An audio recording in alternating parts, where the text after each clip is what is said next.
لله رب العالمين والعاقبة للمتقين والصلاة والسلام على سيد الأنبياء والمرسلين محمد وآله وصحبه أجمعين ومن تبعهم بإحسان إلى يوم الدين. أعوذ بالله من الشيطان الرجيم. بسم الله الرحمن الرحيم. إنا نحن نزلنا الذكر وإنا له لحافظون. وقال النبي صلى الله تعالى عليه وسلم خيركم من تعلم القرآن وعلمه. میرے محترم بزرگوں اور دوستو، میں نے آپ حضرات کے سامنے قرآن کریم کی ایک آیت اور تاجدار مدینہ سرکار دو عالم خاتم النبیین والمرسلین جناب محمد رسول اللہ صلی اللہ علیہ وسلم کی ایک حدیث مبارک تلاوت کی ہے. قرآن کریم کی جس آیت کی میں نے آپ کے سامنے تلاوت کی ہے، اللہ تعالیٰ نے اس آیت میں اپنے ایک خاص مضمون کو بیان فرمایا ہے، اپنے ایک خاص نظام کو بیان فرمایا ہے کہ جس نظام کو اللہ تعالیٰ نے جب سے شروع کیا تب سے لے کر کے آج تک اللہ پاک اس نظام کو چلا رہے ہیں اور قیامت تک اس نظام کو چلاتے رہیں گے. وہ نظام کیا ہے؟ فرمایا انا نحن نزلنا الذکر وانا لہ لحافظون، کہ ہم نے قرآن کریم کو نازل کیا اور ہم ہی اس کی حفاظت کرنے والے ہیں. ہر مسلمان کا اس بات پر پختہ عقیدہ ہے، یقین ہے، ایمان ہے. ہر مسلمان اس بات کو جانتا ہے اور مانتا ہے کہ قرآن کریم اللہ رب العزت کی کتاب ہے، جو اللہ تعالیٰ نے سید الملائکہ جبرائیل علیہ السلام کے ذریعے سے سید الانبیاء جناب محمد رسول اللہ صلی اللہ علیہ وسلم کے اوپر نازل فرمایا. اگر کوئی مسلمان قرآن کریم کے اوپر ایمان نہیں لاتا ہے یا قرآن کریم کے کسی مضمون کا انکار کرتا ہے یا قرآن کریم کی کسی آیت کا انکار کرتا ہے، بلکہ اس سے بھی آگے بڑھ کر کے اگر کوئی مسلمان قرآن کریم کے کسی زبر زیر پیش اعراب کے اور کسی نقطے کا بھی اگر انکار کرتا ہے تو پھر وہ مسلمان باقی نہیں رہتا ہے، بلکہ اس کو مکمل طور پر مکمل قرآن کے اوپر ایمان لانا ضروری ہے. اب اللہ رب العزت نے فرمایا کہ ہم نے قرآن کو نازل کیا اور ہم ہی اس کی حفاظت کرنے والے ہیں. تو یہ بات تو آپ اچھی طریقے سے جانتے ہیں کہ جب اللہ نے اس کی حفاظت کا وعدہ کیا ہے تو قیامت تک اللہ پاک اس کی حفاظت فرمائیں گے. اس میں تو کوئی دو رائے نہیں ہے، اس میں کوئی شک اور شبہ کی گنجائش بھی نہیں ہے. اس لیے کہ تاریخ کا جب آپ مطالعہ کریں گے تو آپ کو معلوم ہوگا کہ جس چیز کی حفاظت کی ذمہ داری اللہ تعالیٰ نے لی، ساری کائنات نے مل کر کے بھی اس کو مٹانا چاہا تو اللہ نے اس کو بچا کر کے دکھایا، اللہ پاک نے اس کو محفوظ کر کے دکھایا. جب قرآن کریم کی حفاظت کی ذمہ داری اللہ نے لی ہے تو ظاہر سی بات ہے اللہ پاک اس کی حفاظت فرمائیں گے. لیکن آج کی مجلس میں ہمیں ایک سوال کو سمجھنا ہے اور اس سوال کے جواب کو ہمیں تلاش کرنا ہے. وہ سوال کیا ہے؟ وہ سوال یہ ہے کہ بے شک اللہ قرآن کی حفاظت فرمائیں گے، لیکن قرآن کریم کی حفاظت کا طریقہ کیا ہوگا؟ اللہ پاک قرآن کریم کی حفاظت کس طریقے سے فرمائیں گے؟ کیا اللہ پاک قرآن کی حفاظت کے لیے خود آسمان سے زمین پر آئیں گے، یا اللہ پاک قرآن کی حفاظت کے لیے فرشتوں کو زمین پر بھیجیں گے، یا اللہ پاک قرآن کریم کی حفاظت کے لیے جنات کو بھیجیں گے، یا اللہ پاک قرآن کریم کی حفاظت کے لیے کوئی دوسری تیسری مخلوق کو بھیجیں گے، یا قرآن کریم کی حفاظت کے لیے زمین سے، دریا سے، پہاڑ سے کوئی مخلوق آئے گی؟ سوال یہ ہے کہ آخر قرآن کریم کی حفاظت کس طریقے سے ہوگی؟ اس کا جواب یہ ہے کہ اس میں سے کچھ بھی نہیں ہوگا. یعنی قرآن کی حفاظت کے لیے نہ اللہ آسمان سے آئے گا، نہ زمین سے کوئی مخلوق نکلے گی، نہ فرشتے آئیں گے، نہ جنات آئیں گے، نہ کوئی دوسری تیسری مخلوق آئے گی، بلکہ اللہ پاک ان مسلمانوں کے ذریعے سے، ان ایمان والوں کے ذریعے سے ہی قرآن کریم کی حفاظت فرمائیں گے. اس کا طریقہ کیا ہوگا؟ اس کا طریقہ یہ ہوگا کہ دادا کے دل میں قرآن کی عظمت پیدا ہوگی، وہ اپنے پوتے کو قرآن پڑھائے گا. باپ کے دل میں قرآن کی عظمت پیدا ہوگی، وہ اپنے بیٹے کو قرآن پڑھائے گا. ماں کے دل میں قرآن کی عظمت پیدا ہوگی، وہ اپنی بیٹی کو قرآن پڑھائے گی. نانا کے دل میں قرآن کی عظمت پیدا ہوگی، وہ اپنے نواسوں کو قرآن پڑھائے گا. اس طریقے سے اللہ پاک ایک ایمان والے کے دل میں قرآن کی عظمت، قرآن کی اہمیت، قرآن کی فضیلت، قرآن کی محبت، قرآن کی عقیدت کو اتاریں گے، اور اس عقیدت کے نتیجے میں وہ مسلمان خود بھی قرآن کو سیکھے گا اور اپنے بچوں کو بھی قرآن کریم کو سکھائے گا. تو اس طریقے سے جہاں پر ایک طرف قرآن کریم کو سیکھنے اور سکھانے کا سلسلہ چلتا رہے گا، وہیں پر دوسری طرف اللہ نے جو اپنا یہ نظام بنایا ہے اور جس چیز کا اللہ تعالیٰ نے وعدہ کیا ہے کہ میں قیامت تک قرآن کریم کی حفاظت کروں گا، اس طریقے سے اللہ تعالیٰ قیامت تک قرآن کریم کی حفاظت فرماتے رہیں. خوش نصیب ہوگا وہ انسان کہ جو اپنے آپ کو اس نظام میں شامل کر لے گا، خوش نصیب ہوگا وہ انسان کہ جو اپنے آپ کو اللہ پاک کے اس غیبی نظام میں شامل کر لے گا، خوش نصیب ہوگا وہ انسان کہ جس کی اولاد اللہ پاک کے اس نظام میں شامل ہو جائے گی، خوش نصیب ہوگا وہ انسان کہ جس کے افراد خاندان اس کے نظام میں شامل ہو جائیں گے۔ وہ لوگ انتہائی خوش نصیب ہوں گے کہ جو اپنے آپ کو، اپنی ذات کو اور اپنے اہل و عیال کو، اپنے گھر والوں کو، اپنے بال بچوں کو اس کام کے اندر یعنی قرآن کریم کو سیکھنے اور سکھانے کے اندر لگا دیں گے۔ وہ اس کائنات کے اور اس امت کے سب سے بہترین اور خوش نصیب لوگ ہوں گے۔ چنانچہ حدیث کے اندر آتا ہے، نبی پاک صلی اللہ علیہ وسلم نے ارشاد فرمایا، خیرکم من تعلم القرآن وعلمہ، کہ تم میں سب سے بہترین انسان وہ ہے کہ جو قرآن کریم کو سیکھے اور دوسروں کو سکھائے۔ ہم کو جو نبی دیا اللہ پاک نے، وہ نبی سید الانبیاء ہے، وہ نبی تمام نبیوں کا سردار ہے، نبیوں میں سب سے بہترین، سب سے افضل، اشرف اور سب سے زیادہ بزرگی اور تقوی والا اور سب سے زیادہ سردار نبی اللہ نے ہم کو عطا فرمایا۔ اور ہماری جو نبی کی جو امت ہے، ہم امتیوں کو پچھلی تمام امتوں کے اوپر اللہ تعالیٰ نے فضیلت عطا فرمائی۔ تو جو نبی ہمیں ملا وہ بھی سید الانبیاء ہے، اور ہم جو امتی ہیں ہم سید الامم ہیں، یعنی تمام امتوں کے سردار ہیں۔ اللہ کے نبی نے فرمایا کہ بہترین امت کا بہترین انسان وہ ہے کہ جو قرآن کریم کو سیکھے اور دوسروں کو سکھائے۔ چنانچہ حدیث کے اندر آتا ہے، نبی پاک صلی اللہ علیہ وسلم نے ارشاد فرمایا، من قرأ حرفا من کتاب اللہ تعالی فلہ حسنۃ والحسنۃ بعشر امثالها لا اقول الف لام میم حرف ولكن اقول الف حرف ولام حرف ومیم حرف۔ آپ نے فرمایا کہ جس نے قرآن کریم کے ایک حرف کو پڑھا تو قرآن کریم کے ایک حرف کے پڑھنے کے اوپر اللہ تعالیٰ اسے نیکیاں 10 نیکیاں عطا فرماتے ہیں۔ اور پھر آپ نے فرمایا کہ میں یہ نہیں کہتا کہ الف لام میم ایک حرف ہے، بلکہ الف الگ حرف ہے، لام الگ حرف ہے، میم الگ حرف ہے۔ تو مطلب یہ ہوا کہ اگر کسی مسلمان نے صرف الف لام میم کہا تو الف لام میم میں 3 حرف ہیں، تو صرف الف لام میم کہنے کی وجہ سے اللہ تعالیٰ اس کو 30 نیکیاں عطا فرمائیں گے۔ اسی طریقے سے حدیث کے اندر آتا ہے، آپ علیہ الصلوۃ والسلام نے فرمایا، من قرأ القرآن فاستظهره فأحل حلاله وحرم حرامه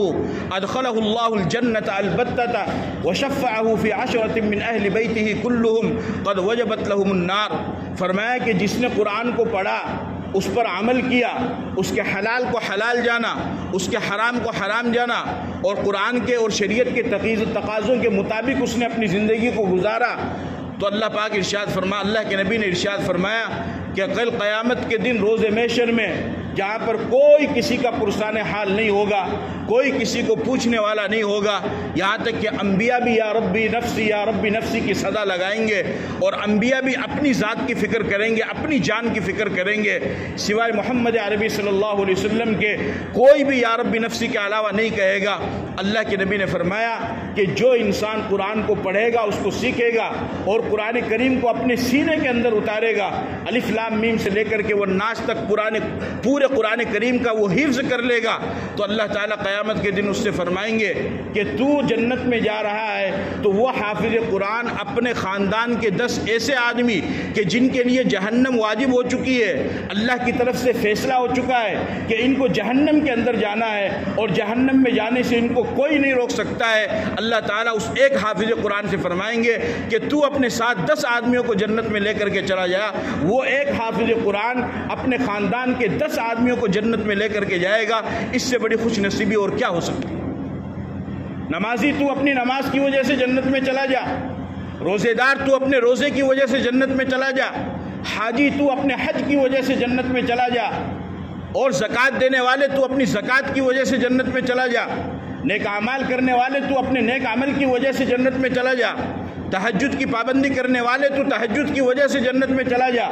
تو نے نیک اعمال کیے ہیں، تجھے مبارک ہو، اللہ پاک فرمائیں گے کہ تم اپنے اپنے نیک عملوں کی وجہ سے چپ چاپ خاموشی سے جنت میں چلے جاؤ، تمہیں دوسروں کو جنت میں لے جانے کی اجازت نہیں ہے۔ لیکن حافظ قرآن ایک ایسا خوش نصیب انسان ہوگا کہ جس کو اللہ پاک فرمائیں گے کہ نہیں، تو نے میرے قرآن کو، میری کتاب کو اپنے سینے کے اندر اتارا۔ جس زمانے میں کوئی میرے قرآن کی طرف مڑ کر کے دیکھنے والا نہیں تھا، کہ جس زمانے میں میرے کتاب کی طرف کوئی دیکھنے والا نہیں تھا، میری کتاب کو کوئی اٹھانے والا نہیں نہیں تھا، میری کتاب کو کوئی پڑھنے والا نہیں تھا، میری کتاب کو کوئی سمجھنے والا نہیں تھا، میری کتاب کے اوپر کوئی عمل کرنے والا نہیں تھا، میری کتاب کو اپنے سینے کے اندر اتارنے والا نہیں تھا، اس پرفتن دور کے اندر اور اس زمانے کے اندر تو نے میرے قرآن کو اپنے سینے سے لگایا اور تو نے میری کتاب کو اپنے سینے کے اندر اتارا اور تو میری کتاب کا حافظ قرآن بنا۔ آج پوری دنیا کے سامنے میں تجھے یہ اعزاز بخشتا ہوں کہ تو اکیلا جنت میں نہیں جائے گا، بلکہ ان 10 آدمیوں کو اپنے ساتھ لے کر کے جنت میں چلا جائے۔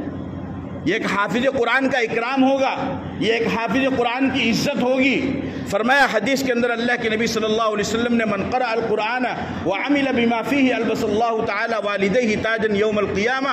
ضوءه احسن من ضوء الشمس في بيوت الدنيا فما ظنكم بالذي عمل بهذا۔ فرمایا کہ جس نے قرآن کو پڑھا، اس پر عمل کیا، قیامت کے دن اللہ تعالیٰ اس کے ماں باپ کو ایسا روشن تاج عطا فرمائیں گے کہ اس کی روشنی سورج سے بھی زیادہ ہو۔ شام کو جب اندھیرا ہوتا ہے، اس اندھیرے کو ختم کرنے کے لیے پہلے تارے آتے ہیں، لیکن تارے کی روشنی ناکافی ہوتی ہے، وہ رات کے اندھیرے کو ختم نہیں کرتے ہیں۔ پھر کچھ وقت گزرنے کے بعد رات کے اندھیرے کو ختم کرنے کے لیے چاند آتا ہے۔ چاند کے اندر بھی روشنی ہوتی ہے، لیکن اتنی روشنی نہیں ہوتی کہ وہ رات کے اندھیرے کو ختم کر دے۔ پھر اور تھوڑا وقت گزرنے کے بعد سورج آتا ہے۔ سورج جب آتا ہے تو رات کے اندھیری مکمل طور پر ختم ہو جاتی ہے، کہیں پر کوئی تاریکی باقی نہیں رہتی ہے، اور دنیا کی تمام چھوٹی بڑی لائٹیں اور شمعیں ان کو بجھا دیا جاتا ہے کہ اب سب سے بڑی روشنی والا سورج وہ آ چکا ہے، اب ان چھوٹی روشنیوں کی ضرورت نہیں ہے۔ اللہ کے نبی نے ارشاد فرمایا کہ جو اپنے بیٹے کو قرآن پڑھائے گا، اس کو حافظ بنائے گا، اس کے ماں باپ کو اللہ پاک ایسا تاج پہنائیں گے کہ اس تاج کی روشنی اس سورج سے بھی زیادہ ہو۔ تو آپ اندازہ لگاؤ کہ حافظ قرآن کا کتنا بڑا مقام ہوگا، کتنا بڑا مقام ہوگا۔ اللہ نے 23 سال کے عرصے میں قرآن کو اپنے نبی کے سینے کے اوپر اتارا، جبرائیل کے ذریعے سے اتارا، ایک ایک آیت کو، ایک ایک سورت کو، اور موقع بموقع کفار مکہ کے سوال کے مطابق اور یہودیوں اور عیسائیوں کے اعتراضات کے مطابق اور رہنمائی کے لیے، رہبری کے لیے، اصلاح کے لیے عقائد اور احکامات اور پیغامات اور مسائل، ان تمام چیزوں کو بتانے کے لیے اللہ نے وقتاً فوقتاً 23 سال کے عرصے میں پورے قرآن کریم کو نازل فرمایا۔ افسوس کہ جس قرآن کو اللہ نے اتارا، ان ھذا القرآن یہدی للتی ہی اقوم، اس قرآن کے بارے میں اللہ نے کہا کہ یہ قرآن لوگوں کو ہدایت دیتا ہے۔ اسی قرآن کے ذریعے سے امیر المومنین عمر فاروق رضی اللہ تعالیٰ عنہ کو ہدایت ملی، اس قرآن کی وجہ سے نہ جانے کتنے لوگوں کو ہدایت ملی، اس قرآن کی وجہ سے آج بھی لوگ ہدایت کے اوپر آ رہے ہیں، اور قیامت تک لوگ اس قرآن کی وجہ سے ہدایت کے اوپر آتے رہیں گے۔ جو قرآن کو اخلاص سے پڑھے گا، سچے دل سے پڑھے گا، سچی نیت سے پڑھے گا، سچی طلب کے ساتھ پڑھے گا، سچی طلب کے ساتھ پڑھے گا، ہدایت کی طلب کے ساتھ پڑھے گا، تو ایسا ہو نہیں سکتا، وہ کتنا ہی اسلام کا مخالف کیوں نہ ہو، وہ کتنا ہی دین کا مخالف کیوں نہ ہو، وہ کتنا ہی شریعت کا مخالف کیوں نہ ہو، وہ کتنا ہی مذہب اسلام کا مخالف کیوں نہ ہو، اگر اس کے دل کے اندر سچی طلب ہے اور وہ اس طلب کے ساتھ قرآن کو پڑھتا ہے، تو اللہ پاک اس دشمن کو بھی ہدایت دیں گے۔ تو جس کو اللہ نے پہلے سے ایمان دے دیا، جس کو اللہ نے پہلے سے کلمہ دے دیا، جس کو ماں کی گود میں اللہ نے کلمے کی دولت دے دی، جس کو ماں کی گود میں اللہ نے ایمان کی دولت دے دی، اگر وہ مسلمان اس قرآن کو اپنے سینے سے لگائے اور وہ اس قرآن کو اپنے سامنے رکھے اور اس کی تلاوت کرے اور اس کے مطابق عمل کرے، تو اللہ پاک اس کی زندگی کو کیوں نہیں سنوارے گی؟ اس کی زندگی بھی سنواری جائے گی، اس کی بھی اصلاح کی جائے گی۔ لہذا مسلمانوں، آج کے حالات میں ہمارے لیے اور بھی زیادہ ضروری ہو جاتا ہے کہ ہم قرآن کو پڑھیں۔ قرآن کسی مولوی کی کتاب نہیں ہے، قرآن کسی مفتی کی کتاب نہیں ہے، قرآن کسی بزرگ اور ولی کی کتاب نہیں ہے، قرآن کسی صحابی اور کسی نبی کی بھی کتاب نہیں ہے، بلکہ قرآن اللہ کی کتاب ہے۔ اللہ کی کتاب اللہ نے آسمان سے اس کو اتارا ہے، اس کو محفوظ کر کے اتارا ہے، اس کا ایک ایک لفظ محفوظ، ایک ایک حرف محفوظ، ایک ایک اعراب محفوظ، اس کی ہر چیز محفوظ، انسانیت کی ہدایت کے لیے، زندگی میں برکت لانے کے لیے، زندگی میں رحمت لانے کے لیے، زندگی میں سکون لانے کے لیے، زندگی میں آرام لانے کے لیے، روزیوں میں خیر و برکت لانے کے لیے، ایمان میں برکت لانے کے لیے، عمر میں برکت لانے کے لیے، صحت میں برکت لانے کے لیے، جان میں برکت لانے کے لیے اللہ نے اس قرآن کو اتارا۔ آج جو مسلمان قرآن کو اپنے آگے رکھے گا، اس کو دنیا میں بھی کامیابی ملے گی اور آخرت میں بھی ملے گی، اور جو اسے پیٹھ پیچھے ڈالے گا وہ دنیا میں بھی ناکام ہوگا اور آخرت میں بھی ناکام ہوگا۔ ہمیں سمجھنا ہے یہ اللہ کی کتاب ہے، اس کو صرف مردوں تک محدود نہ رکھو، اس کو صرف میتوں تک محدود نہ رکھو، بلکہ اس کو سمجھو، اس کو پڑھو، اس کی تلاوت کرو۔ قرآن کو دیکھنا بھی عبادت، اس کو سننا بھی عبادت، اس کو سنانا بھی عبادت، اور اس کو پڑھنا اور پڑھانا بھی عبادت۔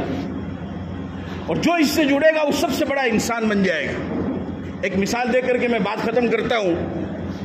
قرآن کو نازل کرنے والا کون ہے؟ بولو بھائی، تھے بھی بولو تھوڑا بہت۔ اللہ۔ اللہ سب سے بڑا ہے یا نہیں؟ جس کے ذریعے سے اللہ نے قرآن اتارا وہ فرشتہ کون ہے؟ جبرائیل۔